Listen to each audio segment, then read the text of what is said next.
Assalamualaikum warahmatullahi wabarakatuh. Alhamdulillahirabbil alamin. Wa bihi nasta'inu 'ala umuri dunya waddin. Wassallallahu ajma'in. Alhamdulillahirabbil alamin. Kita bertemu lagi untuk melanjutkan setelah makom muhibbin, para pecinta, makom tawadhu dan makom ahli jihad. Nah, sekarang kita akan ke makom yang keempat ya, yaitu makomnya ahli tobat.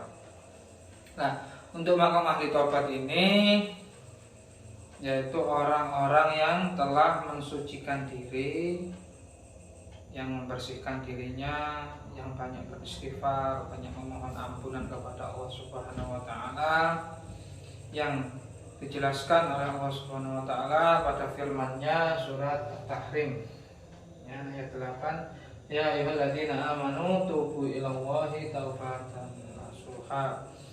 Jadi sesungguhnya hai orang-orang yang beriman, taubatlah kepada Allah dengan taubat yang sesungguhnya, yang murni ya. Ingat ya, murni ya. Yang murni. Jangan dicampur aduk, jangan setengah-setengah seperti itu. Terus pada surat lain Allah berfirman dalam surat Al-Baqarah, Innallaha yuhibbut tawwabina wa yuhibbul mutatahhirin. Sesungguhnya Allah mencintai orang-orang yang taubat dan membersihkan diri.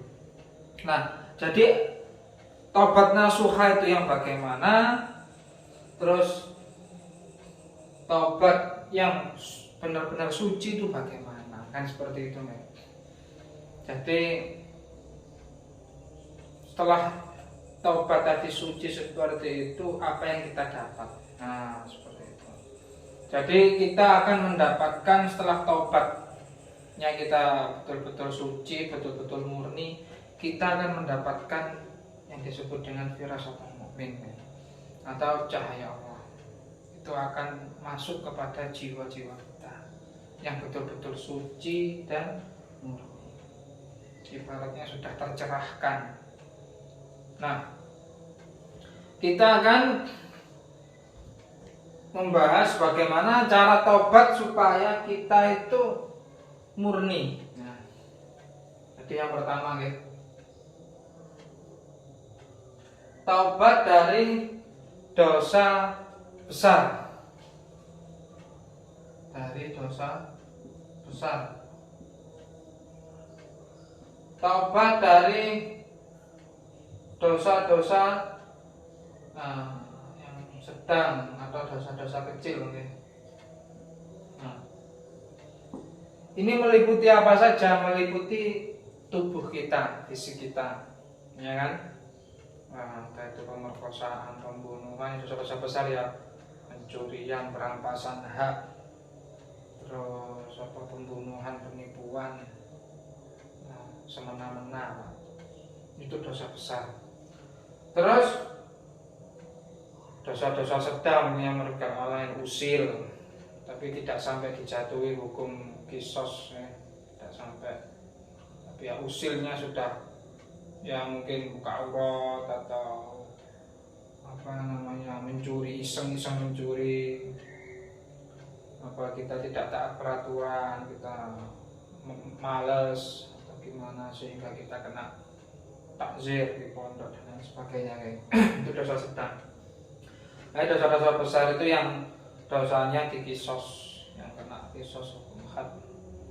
Terus seperti dosa-dosa besar lain yang tidak dikisos tapi dosanya besar, yaitu seperti riba, horor, perjudian, kita membicarakan kejelekan orang lain, tidak adil, nah, seperti itu.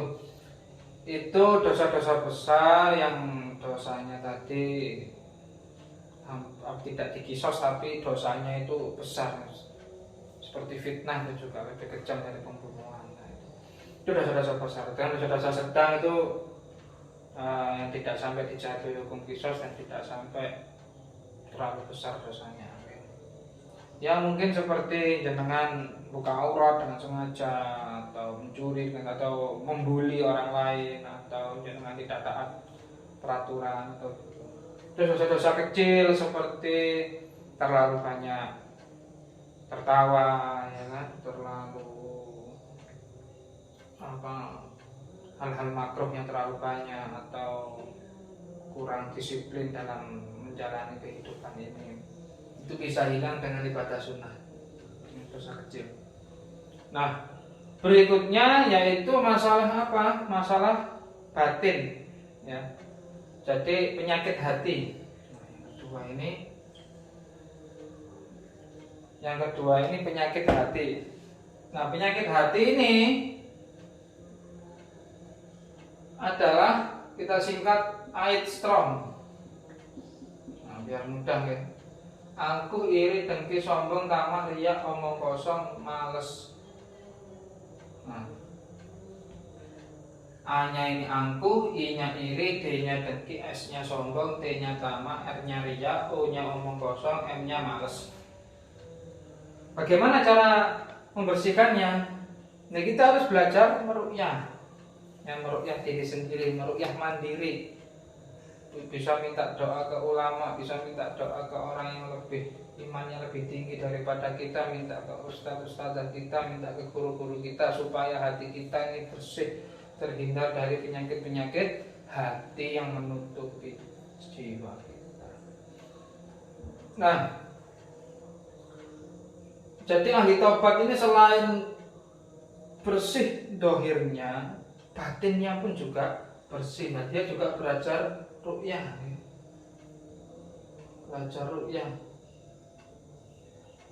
Nah, jadi dia biasanya itu yang pengalaman saya menangani penyakit-penyakit batin ini seperti penyakit pikirannya, terlalu angkuh, terlalu ingin ini harus keturutan, harus gini. Itu biasanya ketika dia tuh karena pikirannya berat jadinya pusing biasanya. Jadi nanti saya diruqyah nanti bisa ringan kembali, dia bisa cerah lagi pikirannya, bisa tidak melampaui batas. Terus ada yang iri dan dengki, itu biasanya dia itu berat ya, tubuhnya kurang semangat, berat gitu. Ketika diruqyah, dia ruqyah mandiri atau dibantu meruqyah, itu dia ringan. Terus dengki ya, terus hibah, dendam, itu biasanya sesek di tubuhnya, itu terasa sesak gitu, pernafasannya susah. Nah, ini ketika diruqyah dia akan nafasnya akan ringan kembali. Terus ada penyakit perasaan, entah itu dicerai atau ditalak atau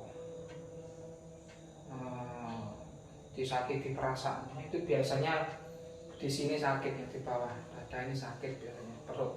Nah, ini ketika diruqyah biasanya muntah, biasanya pasien-pasien itu pernah juga. Terus ada yang tubuhnya berat, ketika diruqyah nanti dia berkeringat, bisa buang air kecil, bisa kentut atau bisa dia buang air besar. Nah, nanti tubuhnya ringan kembali dan termotivasi untuk menjadi lebih baik. Terus ada juga yang penyakitnya itu, penyakit hati itu dia tuh males terus, nanti ketika diruqyah dia akan disiplin kembali. Nah, seperti itu guys. Nah, jadi ayat ruqyah juga ada di kami, pelajaran ruqyah juga ada, untuk penyakit dohir ada dengan terapi, untuk penyakit batin ada dengan ayat Quran tentunya guys. Kalau dohir ya kita dengan tipu nabawi juga, kalau batin ya kita dengan ayat Quran. Nah, berikutnya yaitu yang ketiga, ya kan? Bisa membaca jin, setan, iblis di dalam diri yang jumlahnya ada 11 yang tugasnya berbisik-bisik. Nah, digoda dari depan, dari belakang, dari kanan, dari kiri, ya, digoda. Jadi kita bisa mendengarkan jin, setan, iblis tersebut. Ya, seperti kisah saya sendiri, ini pengalaman pribadi. Ya, seperti bisikan setan dasim di kerjasama dengan jin korin. Nah, kan saya kan juga Gus itu juga berat juga menyandangnya. Jadi di rumah itu, ini kisah ya, di rumah itu ada yang namanya program ngawulo atau program yang ngabdi. Lah ini ada yang cewek, ada yang cowok, ada santriwati, ada santri. Nah, santriwati ini biasanya bertugas pagi-pagi sudah bersih-bersih, sudah ngepel, ya kan, nyuci, dan lain sebagainya lah. Nah, itu menggoda, namanya dasim sama jengkol itu menggoda. Ibarat terus saya terdengar suaranya yang hanya sepintas itu terdengar dan saya kendalikan, saya kedengaran, terus saya kendalikan, saya carikan dalilnya, saya carikan hadisnya, bagaimana cara menanggulanginya suara-suara tersebut, bisikan-bisikan tersebut. Nah ini mungkin untuk para yang mendengar ini, para netizen atau para subscriber kita ya, atau yang melihat konten ini, coba jangan dengarkan bisikan-bisikan tersebut. Terus waktu sholat subuh aja, nanti ketika kita bangun ada kan sering tidur lagi, waktu tahajud sering tidur lagi, atau waktu subuh ada suara tuh pelan, tapi itu usahakan jangan resapi. Itu maknanya apa, suaranya bagaimana, memang sebentar tapi itu penting ya. Dan lawan dengan dalil-dalil, dengan hadis, dengan akal sehat, ya kan, agar jangan tidak terjebak dalam bisikan itu. Kalau zaman menurutinya ya udah kalah. Nanti saya itu pernah digoda seperti ini. Pertama, ketika ada santriwati yang ngawula itu ya, atau santriwati lain lah yang ngawula itu setannya bilang gini, sudah kamu serang saja dia, kamu zina aja, kamu pegang apa atau gimana. Terus saya bilang gini, jangan, ini ramai di sini, ada orang tua saya. Nah sudah, jinnya sama lali sama setannya. Ketika orang tua saya tidak ada, itu datang lagi. Nah sekarang orang tuamu sudah tidak ada, keluar kota. Nah, sekarang kamu serang. Terus saya bilang gini, nanti kalau dia marah gimana? Loh tenang aja, kata setannya. Kan kamu Gus, kamu bisa kan? Kamu suruh pergi aja dari pondok. Siapa juga yang percaya dia juga orang miskin? Loh kan seperti itu. Nanti kalau dia hamil gimana? Saya balas segitu. Goibnya, kamu ini gimana? Sekarang kan ada zaman modern, kan ada alat-alat pelindung biar gak sampai hamil kan bisa. Terus saya jawab gini lagi, iya memang meskipun dia tidak hamil, tapi dia itu membekas pada dirinya dan tidak bisa lupa, dan itu dosa itu dicatat. Terus bagaimana? Apakah kamu yang bertanggung jawab? Nah, terus jinnya juga akhirnya ya sudah, nanti kalau dia bilang atau gimana, sudah kamu ancam atau gimana, atau suruh keluar dari pondok, ya kan? Sudah selesai. Lagian siapa yang percaya sama orang miskin? Kan seperti itu. Nah, itu suara-suara seperti itu ada. Terus datang lagi, setelah saya tahu itu datang lagi, sudah kamu nikahi saja mereka satu persatu, kalau bosen cerai nikah lagi, cerai nikah lagi, cerai nikah lagi. Seperti itu ya godaannya. Jadi itu saya dengarkan, saya resapi, saya tulis itu juga, pernah saya tulis itu dialog dengan jin setan iblis yang berbisik-bisik dalam diri saya, itu seperti itu ya. Nah, jadi jangan nulis diari kehidupan dunia, lo tulis diari dengan iblismu, tulis diari dengan jinmu, tulis diari dengan setanmu yang ada dalam dirimu. Itu bagaimana diarimu itu seperti apa, ya kan? Apa yang kamu jawab kepada jin setan iblis yang berbisik-bisik pada kamu itu apa? Itu yang perlu dipertanyakan. Kalau sama tidak bisa ngalahkan ini ya susah. Meskipun cerdas pun ya susah, karena akan sial nanti kalau sama dengarkan suara-suara itu. Ya kan? Jadi pesan saya, catat itu jin setan iblis itu, tundukkan sampai di mana dia suaranya, lalu beresi satu persatu agar hijabmu terbuka, agar firasatul mukminmu terbuka, agar cahaya Allah masuk kepada dirimu, agar amalmu sampai kepada Allah tidak terhalang-halang di langit-langit 1, 2, 3 sampai ke 7 yang sampai kepada Allah betul-betul murni seperti itu. Jadi Kalau mau bilang gampang atau susah ya itu tergantung jenengan sendiri ya. Kalau saya ya untungnya saya dengarkan langsung saya cari solusinya. Yang bikin susah itu ya sampean sendiri yang bikin itu susah ya kan, karena sampean tidak komitmen, tidak disiplin, itu akibatnya Anda terkena bisikan-bisikan sampean turuti, akhirnya jadi dosa, terus berkembang sama tambah sial, tambah tidak beruntung, tambah jauh dari Allah, terus tambah gak karu-karuan, tidak terbuka firasatul mukminnya, ilmunya tambah banyak tapi mata hatinya tertutup. Seperti itu bahaya, jadi memang harus bisa mengendalikannya. Terus apalagi setelah sudah bisa mengendalikan ini tadi, nah yang keempat, nah ini yaitu apa? Mendapatkan firasatul mukmin, mendapatkan cahaya Allah. Nah, atau firasatul mukmin. Nah, ini sudah gaib ya. Jadi ketika sampean mendapatkan cahaya Allah ini, sampean akan diterangi. Itu hadiah langsung dari Allah. Nanti akan sampean mengerti, oh ternyata agama yang diterima Allah itu ternyata Islam. Oh ternyata yang benar itu Islam. Nah, ini kalau sudah masuk ya cahayanya. Jadi nanti bisa hakul yakin. Ya, tidak hanya ainul yakin kita mempelajari, mentafakuri ciptaan Allah dan lain sebagainya, tapi ketika cahaya Allah sudah masuk pada diri kita, kita akan menjadi hakul yakin kepada Allah, sehingga kita bisa membedakan mana azab, mana bala, mana kualat, mana dosa, mana karma, mana penyakit dohir, mana penyakit batin, mana gangguan jin setan iblis dalam diri, mana gangguan jin setan iblis di luar diri. Seperti itu kehebatannya firasatul mukmin, okay? Nah, kita akan membahas tentang firasatul mukmin, bagaimana cara mengolahnya. Nah, seperti itu, okay? Jadi bagaimana cara membuktikan firasatul mukmin, cahaya Allah yang sudah masuk kepada orang-orang yang mukmin itu bagaimana? Nah, dalam sebuah hadis, orang yang menangis karena dosanya sudah murni, sudah bersih, sudah itu, maka api neraka tidak akan menyentuhnya. Nah, sekarang kita akan coba ya mengendalikan firasatul mukmin tadi. Kita akan praktekkan. Nah, ini di ruangan yang tertutup ini ya.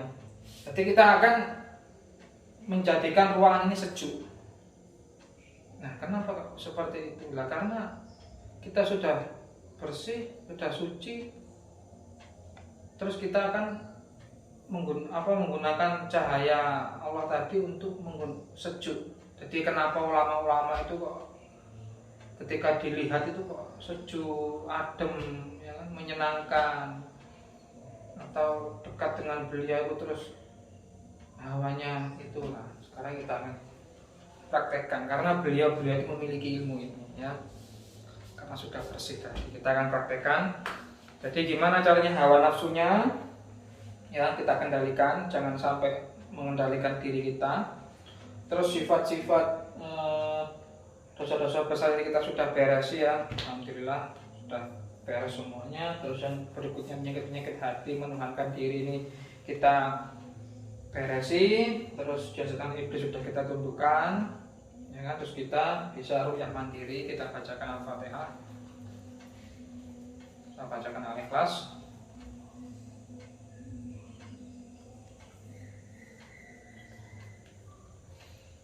kita bacakan ayat-ayat lain, terus kita tiup di sini, terus kita gunakan satu muka, jadi kita hilangkan, kita bacakan istighfar juga bisa.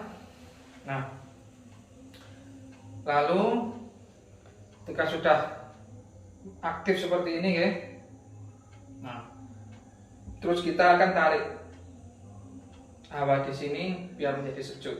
Bismillah.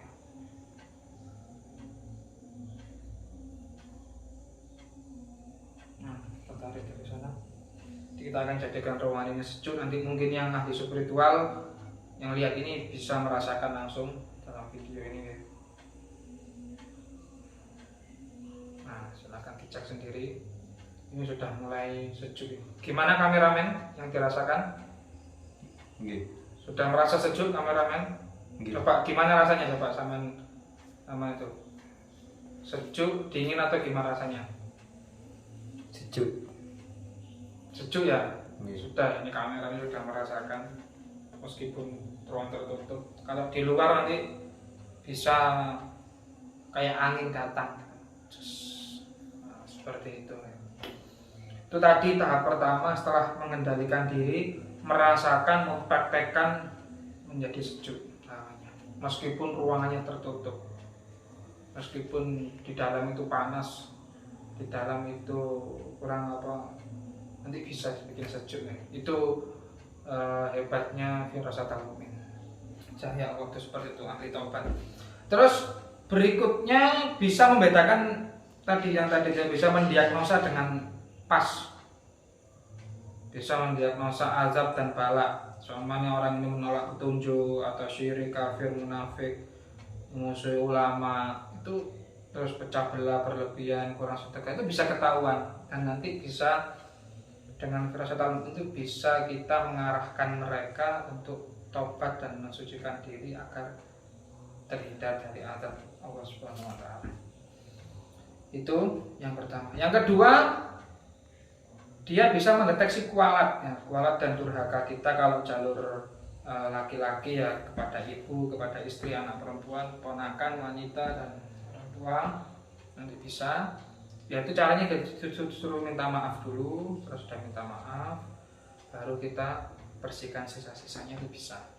Terus untuk dosa-dosa ya kalau utang puasa ya segera dilunasi, utang sholat, utang zakat, atau warisan yang tidak dibagi sesuai dengan syariat Islam, ya kan? Terus masalah pekerjaan, masalah bisa dibantu dengan Firasatal Mukmin tadi, dengan ya kalau utang-utang ya disaur, ya kan? Terus kalau karma urusan sama manusia ya nanti bisa disuruh minta maaf, kalau punya utang ya dilunasi dan lain sebagainya, ya kan? Itu dilunasi oleh pasiennya tadi, itu disadarkan, dicatat semuanya biar bersih. Terus bisa meruqyah, ya kan? Penyakit batin ini bisa dihilangkan. Terus penyakit medis ya diterapi dan Tibun Nabawi, dan penyakit non medis dan penyakit dalam diri yang diri bisa diruqyah dan bisa untuk memagari. Jadi seperti itu ya, ciri ahli taubat itu dia bisa mensucikan diri dan bisa mensucikan orang lain. Itu seperti itu, oke.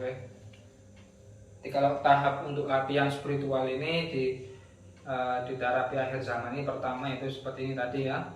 Terus merasakan, setelah merasakan cahaya Allah tadi sudah masuk, itu sudah dibersihkan semuanya, sudah bacaan, sudah syukuran, sudah dan lain-lain.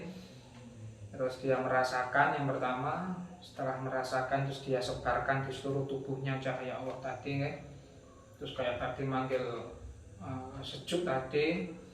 Terus diagnosa azab, bala, kualat, dosa, karma, penyakit dohir, penyakit batin, jenatan iblis dalam diri, di luar diri. Setelah diagnosa sudah, terus dia bisa memusatkan energinya. Nah itu nanti tesnya itu membelah awannya seperti di sini nanti kita. Nah itu yang tes pemusatan, itu tadi santri saya yang baru 1,5 bulan atau 1 bulan itu. Terus berikutnya setelah pemusatan dia sudah dibekali dengan Firasatal Mukmin yang sudah diolah dengan begitu bagus, baru setelah itu dia bisa memanipulasi energi tadi, membuat seolah membuat pedang atau membuat zirah, ya kan, atau membuat pagar gokip. Baru setelah sudah bisa mengolah sampai tingkat itu, terus ada latih tanding mungkin juga bisa. Baru setelah itu dia menangani pasien. Jadi tahap pengolahan Firasatal Mukmin tidak hanya seperti itu. Dia ada tahap sampai 10, tadi 11 tadi, terus dia menangani pasien kepada keluarganya dulu. Nah setelah menangani pasien bagaimana hasilnya lah, itu nanti kalau dia mau maju dikembangkan ilmunya ya monggo, kalau dia masih di situ ya monggo. Jadi seperti itu kan. Itu tadi caranya apa, firasatan mukmin, pengolahannya 1 sampai 11. Lah untuk tobatnya tadi seperti ini caranya. Dan itu saja dari saya. Kurang lebihnya saya mohon maaf jika ada kekurangan. Jika ada kesalahan itu datangnya dari saya pribadi, jika ada kebenaran datangnya dari Allah. Semoga bermanfaat. Wabillahi taufiq wal hidayah. Wassalamualaikum warahmatullahi wabarakatuh.